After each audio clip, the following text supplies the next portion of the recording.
များဆိုထိတ်စွာဆောင်ဆိုင်နေတယ်ဒူစိတ်တတရားအတွက်မျောလင်းမှုရမရှိလွန်မြောက်ရန်အတွက်ကြိုးစားရင်နောက်ကြပြီပဲ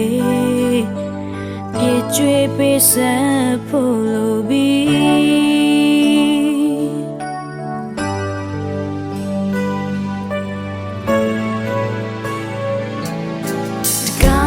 ရှိသောပြေးလွှာလာဝမ်းမြောက်စွာနဲ့တည်ငကောင်းလေးပြိုးပြရန်တူရောက်လာတယ်မင်းတို့ကိုယ်သာ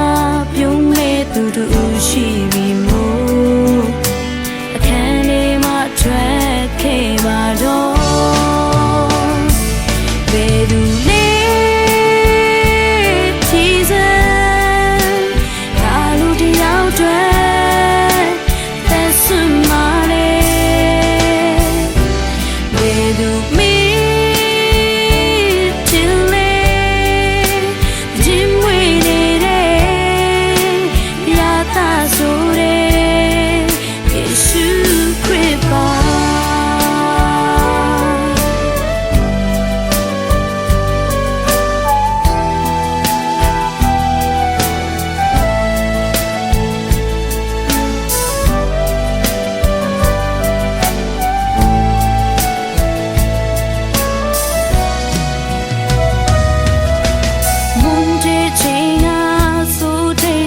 ဆောင်ဆိုင်နေတယ်